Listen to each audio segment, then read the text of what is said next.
Hello, ladies and gents. Welcome to UX, and this is Iran's Mullahs. I didn't even know what Mullah is until Max started to put that in his title. So Mullahs is apparently below Ayatollah. I'm guessing that's titles. I don't know. I'm guessing these are the people, clerics, whatever. I don't know. Iran's Mullahs just said uranium is off limits. So US military responded with this. I'm gonna guess this is like more like YouTube style title, so algorithm doesn't go crazy. This is like I'm pretty sure I haven't heard any uranium level thing happening right now. So I'm pretty sure like no major military thing happened. But I do know that there was some back and forth between Iran and what Iran was saying. This is what this video is about. Like this is why I want to watch this video. This is like a video before he posted a latest video about ultimatum, which I didn't watch yet. It's like 48 hours some ultimatum from USA. I don't know if Trump's gonna extend it or not. We'll see what happens 48 hours from now. But this is more important to me because if the news was just out that US is about to do a heist, GTA 5 level heist, and Iran didn't say anything, I would have been like, maybe this is like one of those conspiracy things or overblown things. But no, as soon as the news started to float about, Iran just point blank came out full throttle with defenses and like threats, which is what he's going to talk about here, right? Even I heard about it. This is why I'm watching this video, which tells me this is real, people. Reactions and response basically tells you how things going to go. This is real because even Iran is full-blown afraid of this right now. It's going to be interesting. Let's do this one. May 21st, 2026, and Iran's negotiators basically just told the world that uranium enrichment is not on the table. Not now, not ever, full stop, red line, done. That's how they came to the negotiation. So what happened next, though, is very interesting because we've seen the rhetoric and the propaganda from Iran, and you've got to respond to that. And CENTCOM is no slouch when it comes to that. They recently just posted over the last 24 hours imagery of an AH-1Z Viper attack helicopter circling an Iranian tanker in the Strait of Hormuz. CENTCOM has said 90 commercial ships have been stopped cold. And then this just dropped, a B-1B Lancer, an image on CENTCOM's page as well, showing ramped up sorties in and around the Middle East. There's also information coming out about the B-1 from a test pilot at Edwards talking about new weapons, getting hypersonic external missile pylons for the first time. The B-1 has never had any capability like that before, and now we're seeing hypersonic weapons potentially put on the B-1. Meanwhile, Iran Supreme Leader Majabta Khamenei, who used to be a cardboard cutout, and we don't even know at this point if he's still a cardboard cutout, where he is, but he hasn't been seen in public in 3 months, except he's been posting on X. Can someone take this guy's phone away from him? He called this conflict, quote, a third stage. B-1B Lancers are getting prepared. That just tells me, yeah, this time I don't think deadline is going to get postponed. Because resupplies have been happening for past multiple weeks now, and now B-1B Lancer is getting prepared, and we know B-1 is the one that get used very early because it's a supersonic bomber for obvious reason, and then you sustain it with B-52s. That's just how it works, right? You use the fast one first. Yeah, it's gonna go on now, right? And to me, it feels like this is just not gonna be like March 2.0. Some kind of a heist will accompany it, just in timely fashion. It will be very interesting what happens. That's all I'm gonna say. Sacred defense, basically bringing in religious extremism into the conversation yet again. Analysts have stripped the diplomatic-ish language, if you can call it that, from that X post and basically said this is a jihad framing, now turning this into a holy war from a man running a country from underneath a bunker. I mean, at this point, you could probably call him the cockroach and it would be applicable. And coming up about 3/4 of the way through the video, you guys have loved this section, so it's coming right back at you. It's the global roundup. We're going to cover everything from Nigeria to Russia. Some of the casualty figures coming out of Ukraine are insane. And then how China is running a 3-front strategy that nobody is talking about. So don't tap out. Don't leave early. Stay for that global round. Yeah, Russia thing is insane, man. It's surprising that it goes under wrap because it's older now. I guess newer thing takes precedent. I don't know. But yeah, the losses are insane. Somebody told me it's 400 million. No, it's not 400 million. But like, calm down. 4 million, I'm like, yeah, makes sense because we were already talking about million losses a few years ago. And since then, it's just been amplifying. And like, Ukraine has been hitting really hard. So combined both sides, it must be around that number. That's insane, man. Roundup. But ultimately, it's kind of like Iran brought a uranium red line to a B-1 fight, and the B-1 was like, yeah, that's not a line, that actually looks like a target to us. But let's break down exactly what just moved and what just deployed from the US inventory and basically changing everything in the next 48 hours. If the strikes kick back off, we'll probably see some of these platforms that have been just hinted slightly by CENTCOM. And then check out some of these breaking news headlines. You guys got to hear this. Iran is putting out some pretty wild rhetoric while they're ramping up executions, and crackdowns are continuing, with reports showing 6,500 people arrested just a couple days ago for nothing. For basically sneezing in public, they get arrested and thrown under the jail. If anybody seems to have any dissent from the Ayatollah, the new Majabta Khamenei, the Majabta probably not going to work here much longer, they're getting thrown underneath the prison by this sheriff who's coming out saying that they're arresting 6,500 people. It's just wild. And then officials are saying that Iran's position on the nuclear issue is rough. And at this point, President Trump saying he doesn't want to have the strikes, so we'll get to a direct quote here in a second, but that those are all on the table should they be needed. And then the supreme leader, like we just talked about, says enriched uranium must stay in Iran. Basically, no ability for any type of negotiation there. But as of May 20th, the CENTCOM account confirmed that U.S. forces have redirected 90 commercial vessels, disabled 4 to enforce the naval blockade of Iranian ports. That blockade has been in effect for a while now, since April 13th, and it's assessed to be costing Iran $500 million per day. Yeah, that's going to hurt the mafia bosses where it really hurts them in their power and money department. That's not a pressure campaign. This is basically a financial tourniquet on all of Iran, pushing their ships back into their ports. They've never had their ships pushed back in this hard before. But alongside the ship count, CENTCOM released this imagery of the U.S. Marine Corps' AH-1Z Viper patrolling near a commercial vessel in the Strait. The Viper is a ship-launched helicopter. It can carry AIM-9 sidewinders, which is just exciting. That just gets me a little bit excited. Is this an Apache variant for the ships? You can't tell. I feel a little bit of tingles hearing about a helicopter that can carry AIM-9s. That's just next level. It can also carry AGM-179 joint air-to-ground missiles, and its job in this context is explicit, showing Iran, if they unleash those fast attack boats, which they likely will, on a much higher level, should the conflict kick back off, that they're going to go face-to-face with this Zulu helicopter. The Mosquito fleet is basically at the top of the targeting list for that AH-1Z helicopter, and it's not going to go well for that Mosquito fleet against that highly capable attack helicopter. But I do want to see the target footage. So CENTCOM, if you could go ahead and get that released, that'd be great. And then on the bomber side, we're not just talking about helicopters here. A dozen B-1Bs, those bones, those bombers are positioned at RAF Fairford, potentially more than half of the Air Force's entire mission-capable Lancer fleet. They can fly individual round-trip missions from Ellsworth Air Force Base in South Dakota over 37 hours with refueling. 74,000 pounds of ordnance per sortie is what these things carry. And then CENTCOM Commander Brad Cooper, he told the Senate on May 14th that Iran's defense industry is 90% degraded, and fast attack boat present in the Strait of Hormuz has dropped from somewhere around 40 per transit that the U.S. Navy saw, now down to somewhere around 2 or 3. So the B-1, having crushed the production facilities in Iran, is likely one of the jets that's responsible for that massive decrease in those fast attack boats, and any other systems along the coast that could be targeted by the B-1 might be being scoped out right now. And then 2 days ago, the Warzone published an interview with B-1 test pilot Lieutenant Colonel Evil Marcus. Pretty sweet call sign there, dude. I want to hear the story behind that one. Basically showing that the Bone is getting its external pylons back for hypersonic missile integration and extended range anti-ship missiles. So this isn't a mistake that these missiles are being added to this now. All right, I'm going to say this. USA have history of going completely over the top when it comes to reactionary actions.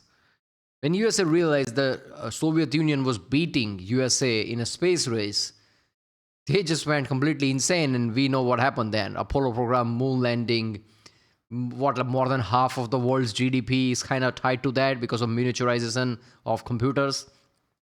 Even with the planes, MiG-25 Foxbat, right? Oh my God, that's the air dominance one. Look at its speed. Look at how awesome it is. We need to make it something better.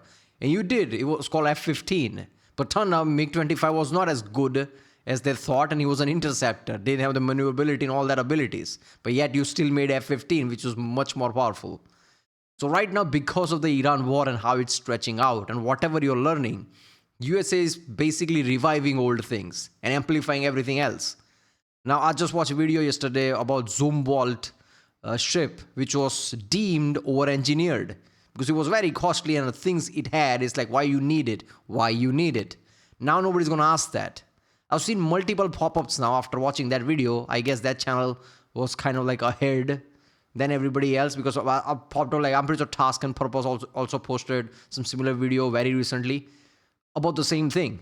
Hypersonic missiles, Dark Eagle is just getting amped up, like make it for all arms, not just Air Force, but also like Navy, Army, everyone, right? So you can also fit in the Zumwalt. That's what they're doing. They're doing the same thing with the B-1 now. Let's add hypersonics into B-1. So you had a lot of things that were working, but were kind of put in the side and cut out of the budget, because like, why you need it? All of those are bringing back now. And they're not just bringing back like, yeah, sure, we'll do it in next 10, 15 years. No, do it now. That's the mentality. Everything's getting amplified. So in next 2-3 years, we'll see US military's capability, like everyday capabilities, not something extreme fringes technology that you have that is not as mainstream, but you still have it. It's like near alien-like technology. None of that. No, the mainstream one that you use it, everybody knows it, is going to get amplified. It's going to have some insane ships like Zumwalt. It's going to have something like hypersonic left and right because of this, Iran warfare. So USA has history of this. When these could be used against Iran, more so the hypersonic missiles for specific strategic IRGC targets rather than the anti-ship missiles, because it looks like Iran's main navy has been decimated and now they're operating with that mini navy. They're basically a little bit insecure. They had that big long navy and now they've got that short little stubby one that they're trying to enact chaos with. And Iran's like, it's not the size that matters, it's the amount that we have. And everyone's like, no, it is kind of the size that matters. And they're like, no, we've taken a little blue pill and our fast attack boats are very capable. But the aircraft that had been bombing Iran during the conflict were mainly the B-1s, the B-52s, and now we're seeing advanced weapons being put on those B-1s. So what happens next is anybody's guess, but I would say that the B-1 is going to be close to the tip of the spear. So the sponsor of this video, Cloaked, dared me to put my phone number into their site to see how exposed my information really is, and I wasn't ready for what came back. My social security number on sale right now to anyone willing to pay.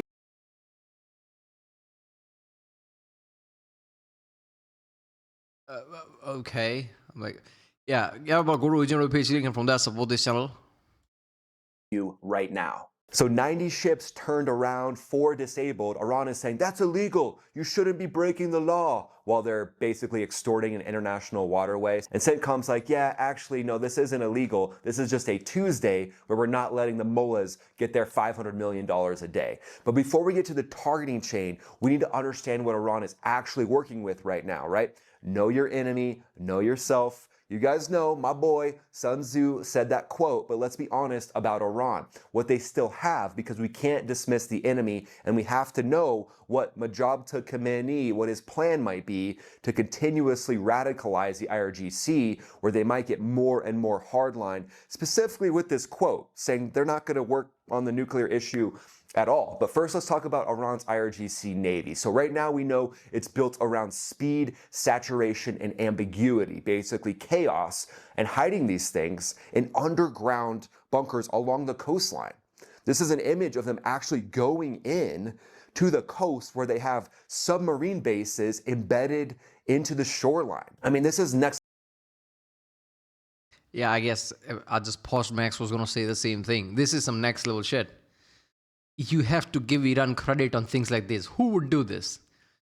Who would have like a mentality of like, let's dig caves and put bases inside, like James Bond movie, and put ships there so US can get to us? That's, yeah. Level type of supervillain hideout type stuff that we're seeing out of Iran. But fast attack craft with low radar cross sections armed with RPGs, and in some configurations, even anti-ship missiles on some of these things. They're designed to swarm in from multiple vectors and directions and overwhelm point defenses. Their Noor and Qadr coastal missiles are said to have a range of about 100 nautical miles. So the Strait of Hormuz is only 21 nautical miles, so it's obviously a pinch point that they want full control over. They've also got truck-launched mobile systems that can threaten surface vessels throughout the strait without the IRGC leaving a port. So if this conflict kicks back off, likely the B-1, B-52 are going to have to do a little bit of work to prep the battlefield to take out a lot of these before any U.S. naval assets get closer and closer to the shore of Iran. And then Admiral Cooper from CENTCOM, he specifically flagged the drone evolution in his Senate testimony. He said, quote, "The days of $35,000 drones are behind us. Today we face jet-powered drones and high-end sensors, electronic warfare, and signals intelligence," is what he said. And we know that Iran hit the UAE's nuclear power plant during that active ceasefire, supposed non-ceasefire ceasefire. So this is an adversary adapting real time. So are they actually flying some different types of drones that we haven't seen reported until now being released in that? I don't know about them, and this is not the time of like cheaper drones. Like, what are you talking about? If that's the case, if you just increase the technology, you're kind of just making something like a high-end drones that US always had, or something that's close to like a, you know, like a cruise missile or something, but which is a drone, which is costly. The whole point of drones are that they're cheap and expendable. If you add more and more technology on it, yeah, USA has been doing that for decades anyway. That's nothing new, right? The whole point was that things are cheaper and USA is like wasting money in just one singular thing. That's the whole point. That's the one ace anyone can think about using it. Let's overwhelm USA with so cheap thing, the USA runs out of money. You can't really like, oh, this is the age of advanced drone. Yeah, USA has already been doing that for decades now. They already have it. You're not going to win it in that area. Senate testimony. But here's two structural vulnerabilities the U.S. kill chain will directly exploit. First, fast attack boat saturation doctrine requires massive coordination. The moment those formations are detected, which happens well beyond the engagement range, they've lost the saturation advantage. They're fast, but they're not invisible. They're low radar signature on the waves, but definitely not invisible to U.S. technology. They'll be spotted way far out. And then the U.S. can assess what they want to use against them. We'll use the Zulu today. We'll use the Apache today. Or no, we're just going to strafe them with an F-18. Okay, there are two elements here. Boats are not like jets. Stealth jets are a different thing because jets are fast. When it comes to boats, okay, they can't be detected on radar because they're that small. And they are fast for water. They are not fast. What does that mean? Okay, fine, you can't be detected on radars. But a flying, like a reconnaissance drone can spot you out long ago and just tell the system back that that's the drone, shoot it. You don't need a radar for boats like that. When it comes to jets, it's a different thing because jets are usually faster than anything else. So no drone is going to detect a jet before a radar does. So if a stealth plane is a thing, it's deadly. Stealth boat is only deadly if you control your environment, which big boats like Zumwalt or something would have. You only need to worry about long distance radar, like some country in long distance, some radar doesn't pick you up, not some close distance, because you already have that under control with your armada, right? If you are fast boats, not being able to be detected by a radar, it's not really a plus point, it's nothing. There are many other ways you can be detected. And you don't have much of defenses or anything. Helicopters, A-10s can pick you off one by one.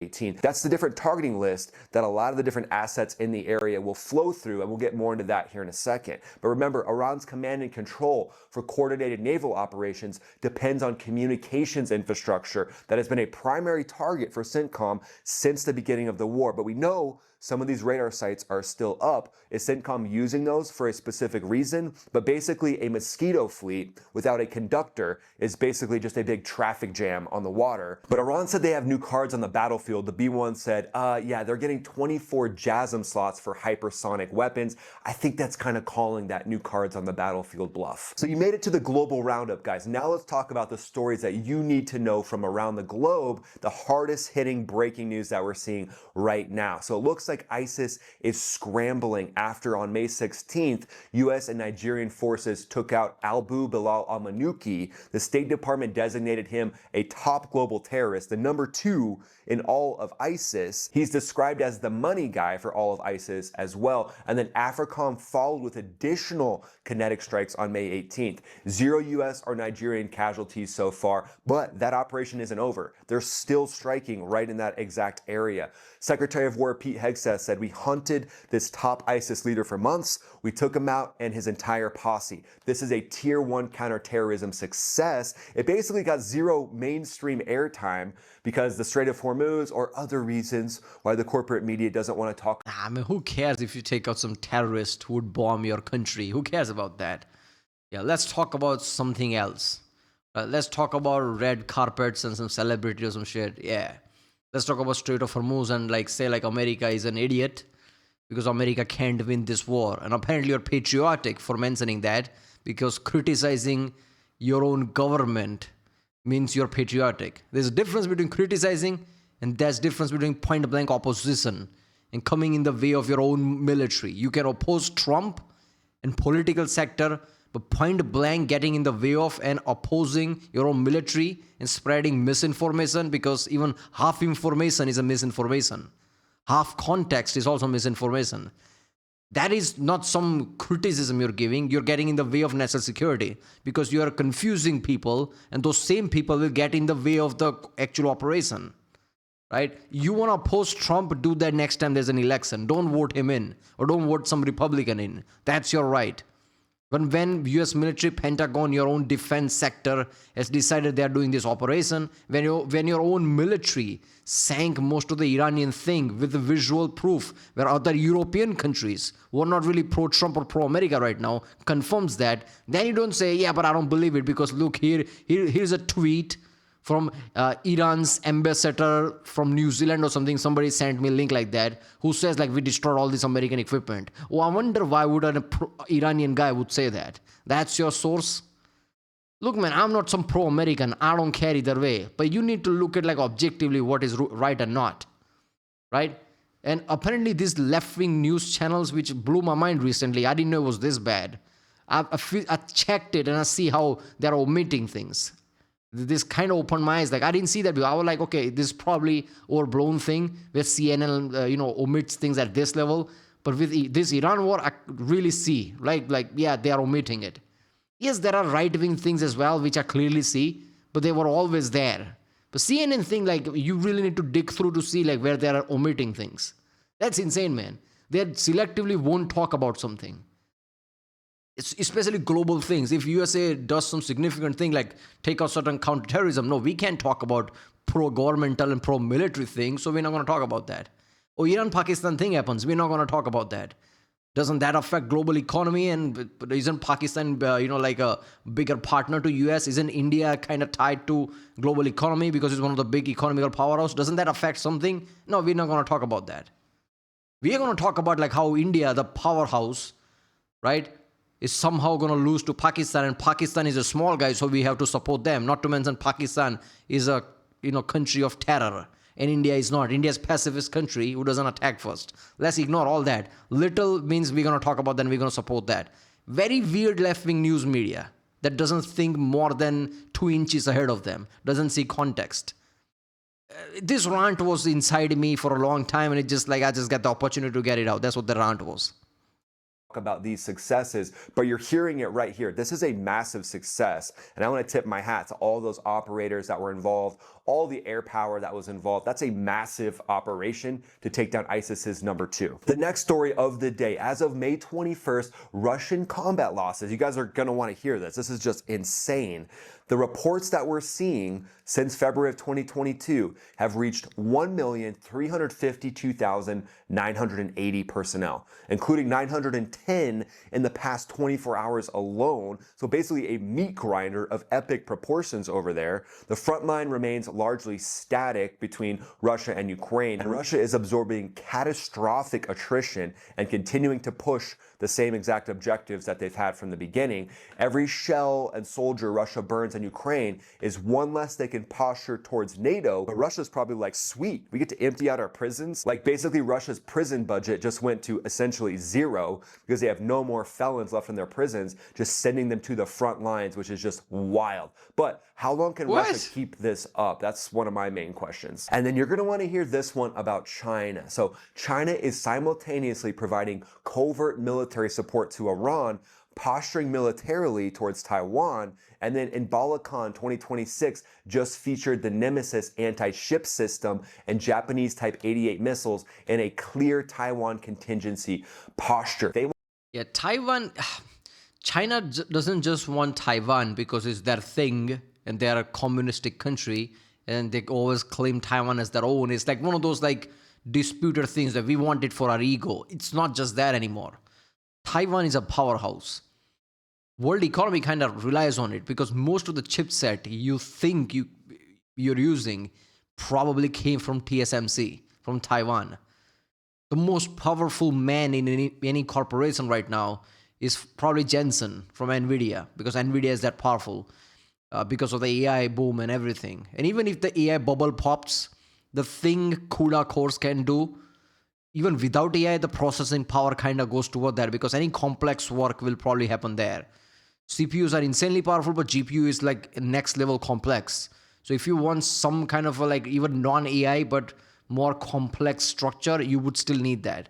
So NVIDIA is here to stay at the top spot. Jensen is also Taiwanese, right? So a lot of tech industry kind of goes back to Taiwan somehow, because they probably went all in into like chipset and technology long ago, and it's paying off now. Right? Before, people didn't even think about Taiwan and TSMC that much. Now it's instrumental, right? So China basically, if we get Taiwan, if we get TSMC, they basically have hold over these things completely, which is kind of weird to me because I'm pretty sure all that America kind of relies on it really heavily. America's major economy collapses if those things goes away. So there is no way in blue hell America's ever gonna let China take over Taiwan, even if it causes major friction and major war. So I don't know, this is like a more concerning thing to me than Russia, Ukraine, or USA, Iran thing, because those are fucked up things, but this is like something next level, at a higher friction level. If this pops off, this war will dwarf everything else.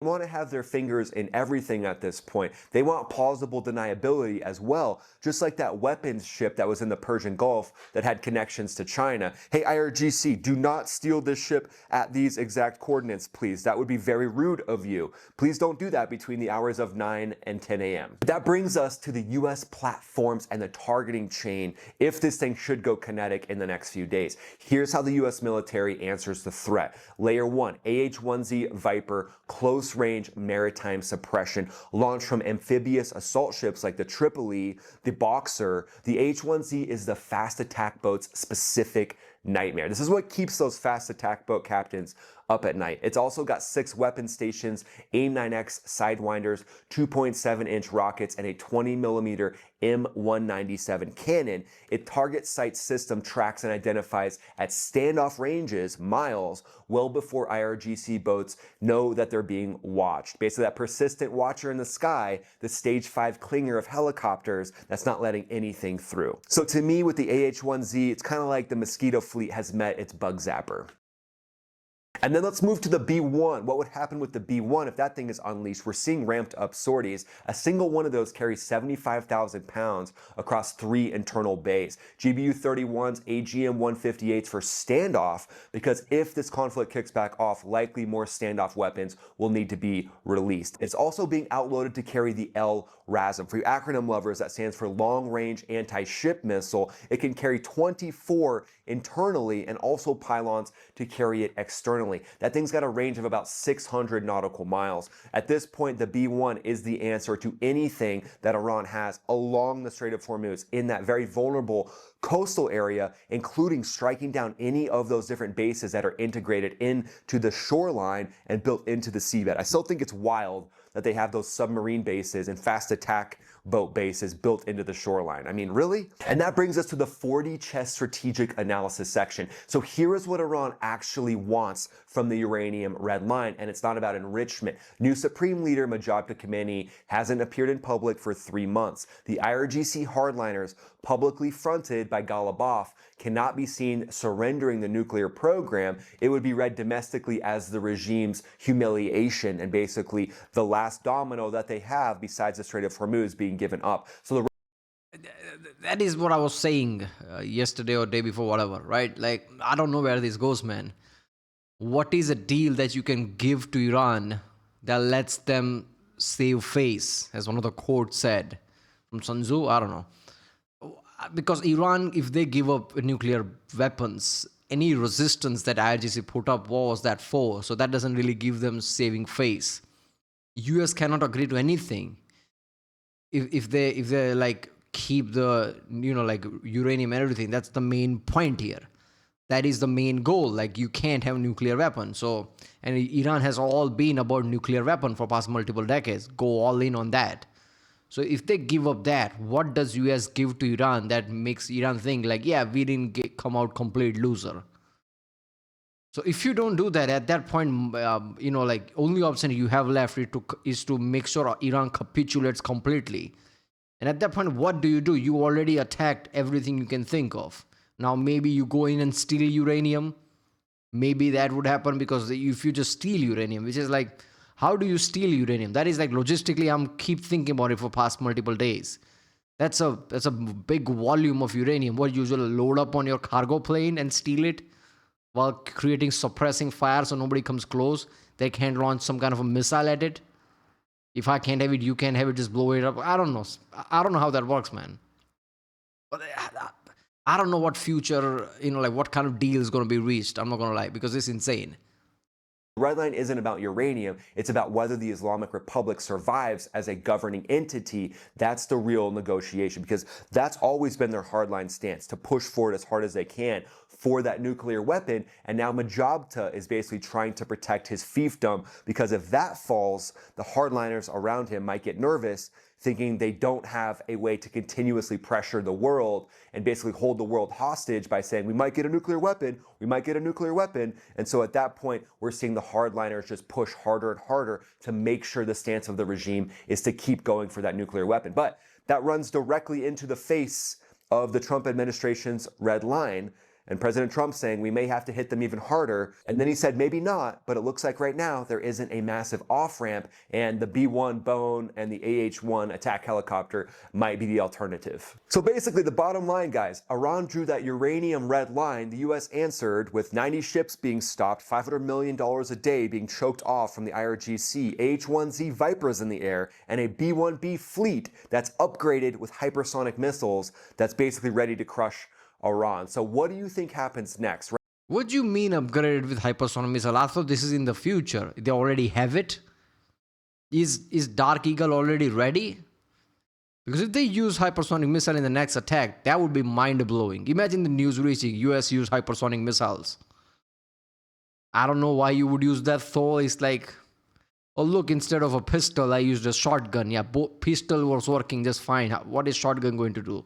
So like, your bombs are already hitting. Why do you need hypersonic right now? But yeah, that would be something, right? I don't know. Well, there you go. Iran's mullah just said uranium is off limits. This is a real thing. If that's the case, is all I'm saying. That's why I wanted to watch this video. You know, I hope there's going to be more details about what they said, in what way. But I guess details coming off from this conflict is not easy. I get comments all the time. There was no footage about this. What do you think, this is TikTok or like Twitch? Like people just walking around, oh, I'm here in the Strait of Hormuz. Here's a supreme leader. Let's ask him what he's saying. You think that's what's happening here? You can't just get footages and things and information that easily during warfare. You get what you get, and yeah, there you go. You read between the lines and you assess from there. Maybe this will happen, and if it happens, it happens. Right, well, I guess I'll see you next time.